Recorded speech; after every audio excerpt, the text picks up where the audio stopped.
स्वागत है आपका मेरे यूट्यूब चैनल में। तो आज हम लोग पढ़ने वाले हैं कक्षा 10वीं, विषय हिंदी से पाठ में मजदूर हूँ। तो चलिए पढ़ना शुरू करते हैं, वीडियो शुरू करते हैं। चैनल को सब्सक्राइब कीजिए, अपने मित्रों के साथ ज़रूर इसको शेयर कीजिएगा। इसको लिखे हैं डॉक्टर भगवत शरण उपाध्याय ने। तो इस पाठ में हम लोग पढ़ने वाले हैं कि किस प्रकार से एक मजदूर के बिना हमारा जो जीवन है वो बिल्कुल क्या है, अधूरा है। वो किस किस प्रकार के दुख सहता है, फिर भी हमको क्या करता है, अपना महत्वपूर्ण समय दे करके हमारे जीवन में वो महत्वपूर्ण स्थान वो जो है रखता है। चलिए पढ़ते हैं। मैं मज़दूर हूँ, जीवनबद्ध श्रम की इकाई है। मैं मेहनतकश मज़दूर हूँ। आदमी ने बनैलेपन से लेकर आज की शिष्य सभ्यता तक की सीढ़ियाँ पर मेरे हथौड़े की चोट है। तो ये जो बात है वो मज़दूर कह रहा है कि मैं जो है क्या हूँ, मेहनतकश मज़दूर हूँ, यानी कि मैं मेहनत करता हुआ मज़दूर हूँ। आदमी के बनैलेपन यानी कि जब वो जो है पुराने समय से लेकर के आज की सभ्यता तक की सीढ़ियाँ मेरे हथौड़ी की चोट पर है। बोलने का मतलब क्या है कि प्राचीन समय से लेकर के आज तक जो सभ्य समाज का, जो शिष्ट समाज का निर्माण हुआ, उस तक जो है मेरे हथौड़ी की चोट है। यानी कि जितना भी निर्माण कार्य मैंने किया है प्राचीन समय से लेकर के अब तक, वो सभी मैंने ही किया है मेरे हथौड़े की चोट से। और जमाने ने करवट ली पर मैंने अपनी ज़मीन पर पीठ नहीं टिकाई, सुस्ताने के लिए कभी फावड़े नहीं टिकाए। तो मज़दूर के कहने का क्या अर्थ है कि मैंने जब जमाने करवट ली, यानी कि जब जमाना जो है सो रहा था, तो मैंने कभी अपनी पीठ नहीं लगाई, यानी कि मैंने कभी अपनी जो पीठ है वो ज़मीन से नहीं लगाई। बोलने का मतलब यह है कि मैं कभी सोया ही नहीं। सुस्ताने के लिए कभी फावड़े नहीं टिकाए, मतलब मैंने लगातार निरंतर अपना जो कार्य है वो किया है। मेरे बाजू पर जमाना टिका है, घुटने पर अलकस दम तोड़ती है। मेरे कंधों पर भूमंडल का भार है, उसे उठाने वाले एटलस के साथ, पर मैं वो यूं हूँ, गर्दन नहीं मोड़ता, कभी कंधे नहीं डालता, उन्हें कभी बदलता तक नहीं। दूर बोलता क्या है कि बोलने का इसका पूरा एक ही मकसद है कि मैंने कभी भी आराम नहीं किया है, निरंतर मैं निर्माण कार्य में लगा ही रहता हूँ। और ये पूरा सृष्टि का भार है, ये पूरा जो भार है वो मेरे ही कंधों पर है, भूमंडल का भार है मेरे ही कंधों पर है। तो इस प्रकार से जो मज़दूर है वो अपनी गाथा बता रहा है। कंधे डाल दूँ तो गजब हो जाए, दुनिया लड़खड़ा कर गिर पड़े, जमाने का दौर बंद हो जाए। तो मज़दूर क्या बोलता है कि यदि मैं जो है काम करना बंद कर दूँ तो दुनिया जो है लड़खड़ा करके गिर जाएगी, और जो ज़माना है उसका जो दौर है वो बंद हो जाएगा। आप सभी लोग जानते हैं कि बिना कोई मज़दूर के कोई भी मकान नहीं बनता, कोई भी कार्य नहीं बनता, कोई भी सड़क नहीं बनता। हर कार्य में हमको मज़दूर की आवश्यकता होती है। तो मज़दूर क्या बोलता है कि यदि मैं जो है अपना काम करना बंद कर दूँ तो ये जो ज़माना है वो लड़खड़ा करके गिर जाएगा, पर मैं कंधे नहीं डालता, ना डालूँगा, लेकिन मैं जो है ऐसा नहीं करता और करूँगा भी नहीं। इस प्रकार से मज़दूर जो है बोल रहा है। मैंने निरंतर निर्माण कार्य किया है, विध्वंस ना करूँगा। मैं जो है निरंतर निर्माण कार्य करता आ रहा हूँ, मैं इसका विध्वंस यानी कि इसका नाश जो है बिल्कुल भी नहीं करूँगा। यदि करना हुआ तो पुनर्निर्माण करूँगा, जिसके लिए मुझे थकान नहीं महसूस होती, कभी आलस नहीं लगती, रोआं रोआं फड़कता रहता है। तो यदि मुझको कोई करना है तो मैं जो है पुनः निर्माण करूँगा, यानी कि मैं जो है नए नए भवन, नए नई इमारतों का निर्माण लगातार करता रहूँगा, और इसके लिए मुझको थकान महसूस नहीं होती, मैंने कभी आलस नहीं किया है, लेकिन मेरा जो रोआं रोआं है वो फड़कता रहता है। मेरे निर्माण की परिधि की व्यापकता अनंत है, उदयाचल से अस्ताचल तक, क्षितिज के छोरों तक। मतलब मज़दूर बताते हैं कि मैंने बहुत सारे निर्माण कार्य किए हैं शुरू से लेकर के अंत तक। और हजारों वर्ष पहले कलयुग भी जब अपनी अंतराल के गर्भ में था, मैंने नदियों के बहाव रोक दिए, बहाव जो अभी ताजे थे, प्रखर प्रकृति वेग से प्रेरित। तो मज़दूर क्या बोलता है कि मैंने तो नदियों के बहाव तक को रोक दिया है, यानी कि कहने का क्या मतलब है कि बांध वगैरह बना करके मज़दूरों के द्वारा इसके बहाव को रोक दिया गया है। तो मज़दूर यही बताता है कि जब जो है कलयुग अपने अंतरकाल में था, तो अंतराल में था, तो मैंने क्या कर दिया कि नदियों के बहाव को भी रोक दिया, वो बहाव जो ताज़े थे, मतलब जो बहाव ताज़े ताज़े बह रहे थे उस नदियों के बहाव को मैंने क्या कर दिया, रोक दिया। बहाव रोककर सविस्तृत हित बनाया, जिन पर पर्जन्य विरहित भूमि की उर्वरक शक्ति अवलंबित हुई। तो जब जो मैंने नदियों के बहाव को रोका तो उससे क्या हुआ कि ये जो भूमि है, यो जो धरती है, वो क्या हो गई, उस स्थान पर उस क्षेत्र की जो भूमि है वो उसकी उर्वरकता शक्ति जो है बढ़ गई। बढ़ते हुए समुद्र का जल मैंने सुखाया, दलदले को ठोस जमीन का जमा पहनाया और उन पर फसलों की हरी धानी जो क्यारियाँ दौड़ाई। तो मज़दूर क्या कहता है कि मैंने जो है जितना भी समुद्र है उसका जल सुखा दिया। कहने का मतलब ये है कि उसने निरंतर जो है क्या क्या किया है, निर्माण कार्य किया है और उसने जो दलदल भूमि थी उसको भी ठोस ज़मीन बना दिया। और उस दलदल भूमि पर आज क्या हो रहा है कि फसलें जो है लहलहा रही है। कश्मीर का नाम लेते ही हृदय में जो आनंद की लहरें उठने लगती है, उसका नम दलदल भरी भूमि किसने सौंदर्य से रंगी।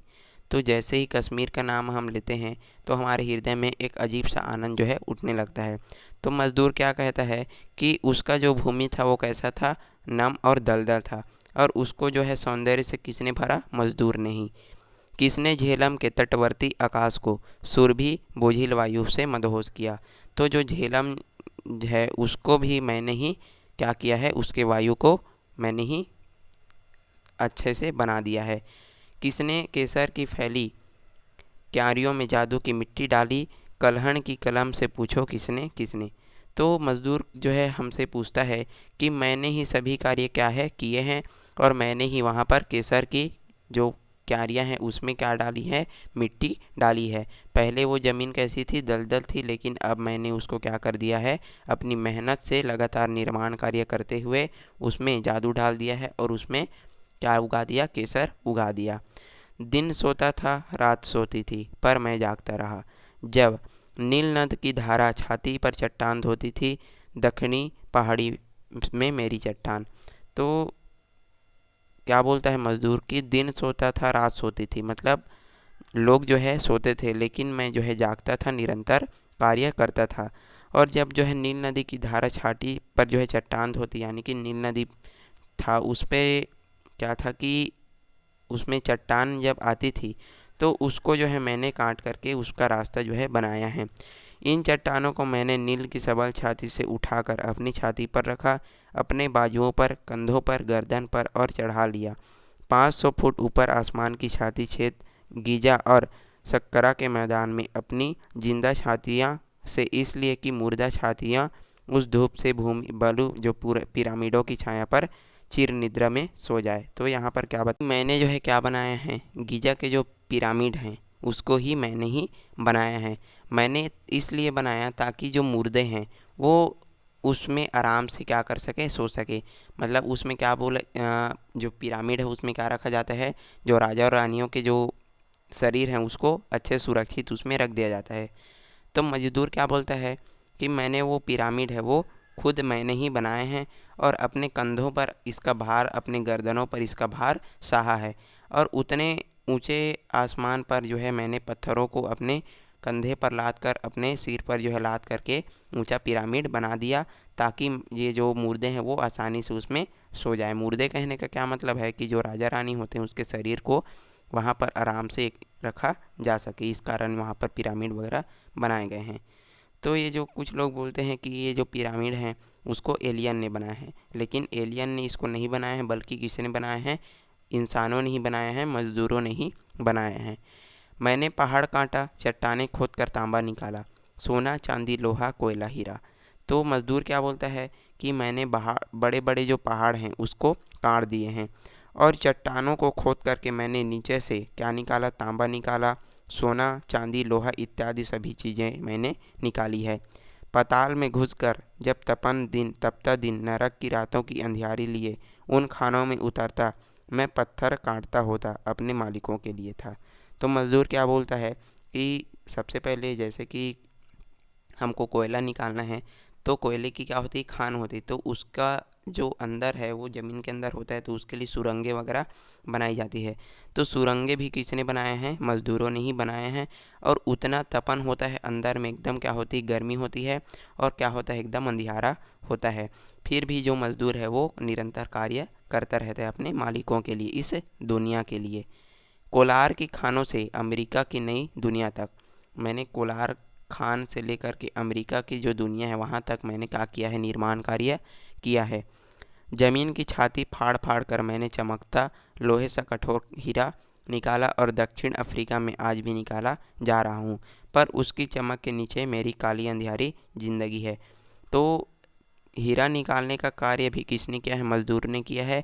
वो जो है लगातार कार्य करता रहता है, और उसने जो ज़मीन की छाती है उसको भी फाड़ दिया। कहने का क्या मतलब है कि उसने लगातार अपना मेहनत किया, और उसने कठोर हीरा, लोहे सा कठोर हीरा वो भी निकाल दिया। लेकिन वो जो हीरा है उसके चमकने के पीछे किसका हाथ है, मज़दूरों का ही हाथ है। मेरी खोदी ज़मीन को घेरे शेर खूंखार कुत्ते खड़े रहते हैं, मुझे घूरते, मेरी एक एक हरकत पर छलांग मारते। तो जब जो है मज़दूर ज़मीन को खोदता रहता है, तो उसके आसपास जो उसके मालिक लोग हैं वो खड़े रहते हैं, और उसकी हर हरकत पर उसकी नज़र रहती है, और उसको घूरते भी रहते हैं। अगर मैं अपनी जगह बुद्ध बनकर खड़ा ना होता तो मेरी पीठ फेरते ही पिंडलियाँ उनके मुंह में होती, और उनके घेरे से बाहर निकलते ही वह अमानुष अपमान जिससे अंतर खुलकर चमक जाए, मैं हीरा निकालता हूँ। लेकिन यहाँ बताते हैं कि मेरे ऊपर यदि मैं काम करना छोड़ दूँ तो जो मेरे मालिक होते हैं वो मुझ पर बहुत ही क्या करते हैं, बुरा व्यवहार करते हैं, मेरा अपमान करते हैं। लेकिन फिर भी मैं इस अपमान को सहता हुआ मैं हीरा निकालता रहता हूँ, यानी कि निरंतर कार्य करता रहता हूँ। रोम का वह कोलोसियम मैंने अपने हाथों में खड़ा किया, जिसे कभी एंथेस ने अरीना का निर्माण किया, जहाँ मेरे से गरीबों को श्रीमानों की दृष्टि सुख के लिए शेरों से लड़ना होता है। वैसे ही स्पेन के वे खूनी अखाड़े भी, जहाँ लड़कों और सांडों से मौत की बाजी लगानी होती है। तो यहाँ पर क्या किया जाता है, सांड से जो है मौत की बाजी लगानी होती है, आप टीवी वगैरह में देखे होंगे। और कई जगह पर जो है शेरों से भी इनको लड़ना पड़ता है। तो सभी को जो है मज़दूरों ने सहा है। बाबा आदम के वनों को काट, मैंने पत्थर की सी ज़मीन खोदकर नरम कर डाली। तो जो बाबा आदम का जो वन था, जो जंगल था, उसको मैंने पूरी तरह से काट दिया, और उस ज़मीन पर जो है मैंने क्या कर दी, उस पत्थर सी ज़मीन को मैंने नरम बना दिया, और उसे जोत बोकर हरा भरा कर दिया, यानी कि उसमें फसलें भी मैंने उगाया है, किसने, मज़दूर ने। विजयों से लौटे हुए रोमन जर्मनों की प्रांतीय भूमि, मीलों तक फैले हुए खोद जो है मैंने बोए काटे। सीमांतों की दुनिया मैंने बसाई, सामंतों की दुनिया जो है मैंने बसाई, और जिनकी गहराइयों में आदमी को भूखे शेर की भांति कटघरों के पीछे रखा जाता था। तो जब जो है सामंत का शासन था हमारे देश में, तो उस समय जो है लोगों पर बहुत अत्याचार किया जाता था, जो मज़दूर थे उन पर बहुत अत्याचार किया जाता था। फिर भी मज़दूर इन अत्याचारों को सहता रहा, और अपना निर्माण कार्य, अपना कठोर परिश्रम वो जो है दुनिया के लिए करता रहा।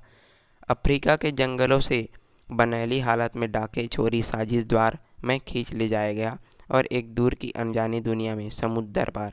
तो यहाँ पर बताते हैं कि लोगों को जो है अफ्रीका के जंगलों तक ले जाया जाता था उसको खींच करके, और उनको समुद्र के पार उसको भेज दिया जाता था काम करने के लिए। और क्या बताते हैं कि पर मेरे लिए स्वदेश विदेश की परपाटी न थी, लेकिन मेरा देश हो या चाहे विदेश हो, मैंने निरंतर क्या किया है, कार्य किया है। मैंने वहाँ भी गोरे दुनिया का पेट भरा, अपना पेट काट कर, संसार को अघा देने वाली उपज के बीच में भूखा रहकर। लेकिन मैं जो है देश विदेश में फ़र्क नहीं करता, सभी के लिए मैंने अपना मेहनत किया है, और मैंने गोरों लोगों का, यानी कि विदेशों के लोगों का भी क्या भरा है, पेट भरा है अपने इस मेहनत से, और खुद भी मैं क्या रहा हूँ, भूखा रहा हूँ। फिर वही उनके लिए आसमान चूमने वाली इमारत खड़ी की, जहाँ एक एक गांव नगर की संख्या बसी, मेरे झोपड़ी से घृणा करने वाली दुनिया। तो मज़दूर कहाँ रहता है, वो जो है झोपड़ी में रहता है, लेकिन उसने क्या क्या बनाया है, आसमान छूने वाली इमारतों का उसने निर्माण किया है अपने मेहनत पर। यानी कि ऊंचे ऊंचे बिल्डिंग, ऊंचे ऊंचे मकान जो है शहरों में किसने बनाया है, मज़दूरों ने ही बनाया है। मैं ज़मीन को खोद कर उसे जोत बोकर सोने उगलने पर मजबूर करता हूँ, वह सोना खुद मेरे लिए न था।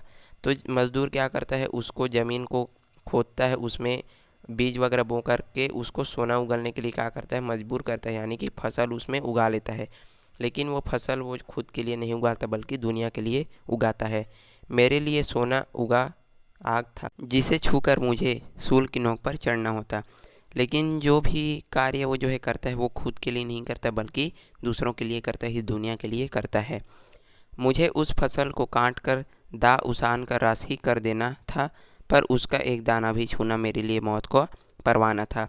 तिल तिल करने का उन पीड़ाओं का जिनके लिए मनुष्य की मेधा ने एक से अधिक जतन प्रस्तुत किए हैं। तो मज़दूर बोलता है कि मैंने खुद के लिए कभी भी फसल नहीं उगाया है, और यदि मैं उस फसल को छू भी दूं तो मेरे लिए मौत को परवाना देना यानी कि मौत को निमंत्रित करना जैसा हो जाता था। और क्या बोलते हैं कि मैंने अपना जो उस खेत के ज़मीन पर अब चिड़ियों की भांति फिरने का अधिकार था, जहाँ कभी कौड़ी की चोटी सींग झेलते हुए मैंने अन्न की राशि खड़ी कर दी थी। तो मज़दूर क्या बोलता है कि जब जो है मुझ पर लोग शासन किया करते थे, तो मैं तो पंछी की तरह उस खेत पर भले ही घूम सकता था, लेकिन जब भी मैं जो है कुछ गलत करता तो मुझको जो है कोड़े से मारा जाता, और उसकी चोट को मैंने सहन किया है और फिर भी उसकी चोट को सहन करते हुए मेहनत करता आ रहा हूँ। मैं अपना आहार मिट्टी के पड़े कणों को चुन लूँ, तब कणात का तब पूरा किया। तो मैंने अपना आहार जो है मिट्टी के कणों को ही चुन लिया था। मतलब वो जो है बिना कुछ खाए पिए लगातार निरंतर कार्य करता रहता है। तो क्या बताते हैं, हाँ, मैं उस ज़मीन के साथ बंधर ज़रूर था। उस ज़मीन की तरह मैं भी निरह था। ज़मीन बेची जाती, मैं भी उसी के साथ भय जानवरों की तरह बिक जाता। तो जब जो है ज़मीन एक व्यक्ति से दूसरे व्यक्ति को बेची जाती थी, तो मज़दूर होता उसको भी उसके साथ जो है बेच दिया जाता था। न ज़मीन को अपनी उपज खाने का हक था और न ही मुझे। तो ज़मीन को तो अपनी उपज खाने का हक नहीं था, फिर भी जो मज़दूर था उसको भी अपनी उपज खाने का हक नहीं होता था। प्राचीन काल से ही मेरी संज्ञा घर के मवेशियों की थी। मतलब पुराने समय से ही जो मज़दूर थे उनकी जो बराबरी किससे की जाती थी, पशुओं से, मवेशियों से की जाती थी। जब जो है एक व्यक्ति ज़मीन दूसरे व्यक्ति को बेचता था, तो जो दूसरा व्यक्ति है उसको, जो पहला व्यक्ति वो अपना मज़दूर उसको दे देता था। प्राचीन ऋषि तक ने जानवरों की ही भांति मुझ पर दया करने की ताकीद दी है। गृहिणी को ऋषि ने मेरे प्रति करुण होने की हिदायत देते हुए चौपायों का साथ रखा। मतलब वो जो बताते हैं कि ऋषि ने भी मुझको क्या किया था कि जानवरों की भांति दया दिखाने का मुझको रास्ता बताया था। उसे गृह के सभी जनों के साथ चौपाए दोपाए की सामग्री होने का आशीर्वाद दिया। सामग्री द्विपद चतुष्पद। जंगल काटकर मैंने गांव खड़े किए, कस्बे और नगर। तो मज़दूर क्या वो कहता है कि मैंने जंगल को काटे और वहाँ पर गांव खड़ा किया, और कस्बे और नगर भी मैंने ही बसाए हैं। मैं भूमि के साथ बिकता रहा, एक स्थान से दूसरे स्थान तक मैं जो है जाता रहा। फिर धीरे धीरे मैंने विशाल जनसंकुलन नगर बनाए, और कारखाने मिलों का दैत्य कोलाहल के साथ धुआं उगलने लगा। तो जब जो है मज़दूरों ने क्या बनाया, कारखाना और मिल वगैरह बनाया, तो उसका जो शोरगुल है वो लगातार वो जो है आता रहता था, और उसका जो धुआं है वो भी सहन करता था। उनकी चिमनियों की छाया में दिन रात में पसीना बहाता रहता। यानी कि जो कारखाने वगैरह होते हैं उसकी चिमनियों के नीचे जो मज़दूर है वो काम किया करते थे। जब मशीन की चपेट में आकर अपाहिज हो जाता, मेरा नाम रजिस्टर से खारिज कर दिया जाता। लेकिन जब जो है कोई भी मज़दूर मशीन की चपेट में आ जाता, कोई भी दुर्घटना हो जाती, तो उसका जो नाम है वो रजिस्टर से काट दिया जाता। जब मैं उसकी चोट से गिरकर फिर न उठ पाता, तब सड़क के कूड़ों में डाल दिया जाता।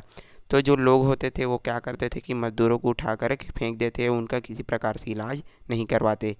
मेरी मृत्यु की जिम्मे जवाबदेही किसी की न थी, न मेरे बाल बच्चों के प्रति, न मालिकों ने अपनी सरकार के प्रति। तो उसकी जो मृत्यु की जिम्मेदारी किसी की ही नहीं थी, और इस तरह वो जो है बहुत कष्ट झेलता था। मेरे बाल बच्चे, उनके न घर थे न ही द्वार। तो मज़दूर बताते हैं कि मज़दूरों के जो बाल बच्चे थे उनके घर नहीं थे और न ही उनके द्वार थे। मिल की दीवारों की आड़ धुएं के बादलों से घनी छाया, और टाट फूस टीन से घरी मेरी दुनिया, जिसमें मैं ही सपरिवार न था, मेरे से अनेक अभागे थे।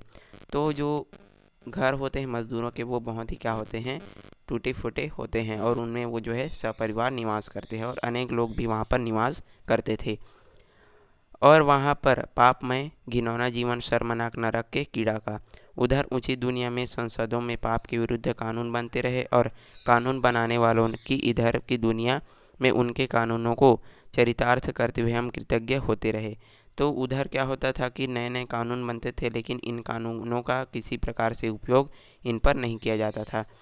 चारों ओर अंधेरा था। घरौंदे के पीछे उस मकान कहलाने वाले घरौंदे जहाँ दिन रात जो है मजदूरी से थका मांदा जीवन बिना लहलाए टकराता और फिर टकरा कर टूट जाता था। ये घरौंदे उसी तेजी से गली पर्चे के उगलते और जिस पर तेजी दीवारें पीछे कारखाने के माल। तो वो बनाने का पूरा मतलब यह है कि वो जो है निरंतर कार्य वो जो है किया करता था, बिना थके बिना रुके वो जो है अपना मेहनत किया करता था। बैलगाड़ी से रथ बने, रथ से महारथ।